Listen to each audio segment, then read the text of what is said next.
আমি রামজা সেদিন ডেকে বলেছিল শুধু তোকে খুশি করার জন্য আমি কালেমাটা পড়ে নিলাম, লা ইলাহা ইল্লাল্লাহ মুহাম্মাদুর রাসূলুল্লাহ।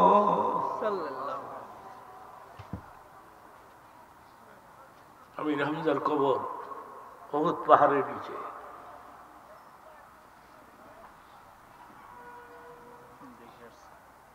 নবীকে অন্তর দিয়ে ভালোবাসো, নবীকে অন্তর দিয়ে ভালোবাসো, নবীকে ভালোবাসো, নবীর প্রেমিক হও। ইন কুনতুম তুহিব্বুনাল্লাহ ফাত্তাবিউনি ইউহিব্বুকুমুল্লাহ ওয়া ইয়াগফির লাকুম যুনুবাকুম ওয়াল্লাহু গফুরুর রহিম। আমার নবীকে যদি ভালোবাসতে পারো, ইয়াগফির লাকুম যুনুবাকুম, আমি ওয়াদা দিলাম তোমাদের জীবনের সমস্ত গুনাহ মাফ করে দেব।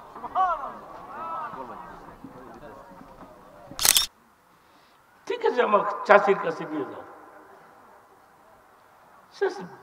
বেরোয় আসছে দৌড়ে, দেখি দেখি কোন জায়গায় মারছে।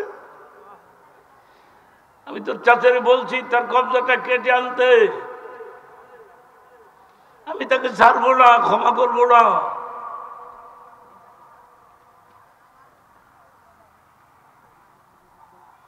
নবী কান্দে, কান্না বিজড়িত কণ্ঠে বলে, চাচি আবু জাহলে মেরে কি লাভ হবে?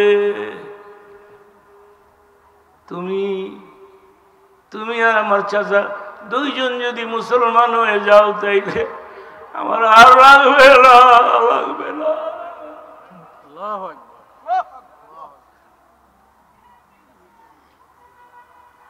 আমি রামজা সেদিন ডেকে বলেছিল শুধু তোকে খুশি করার জন্য আমি কালেমাটা পড়ে নিলাম, লা ইলাহা ইল্লাল্লাহ মুহাম্মাদুর রাসূলুল্লাহ।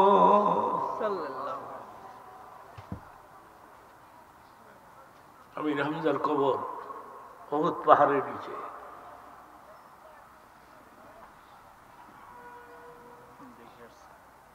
নবীকে অন্তর দিয়ে ভালোবাসো, নবীকে অন্তর দিয়ে ভালোবাসো, নবীকে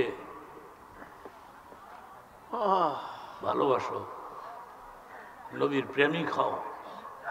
ইন কুনতুম তুহিব্বুনাল্লাহ ফাত্তাবিউনি ইউহিব্বুকুমুল্লাহ ওয়া ইয়াগফির লাকুম যুনুবাকুম ওয়াল্লাহু গফুরুর রহিম।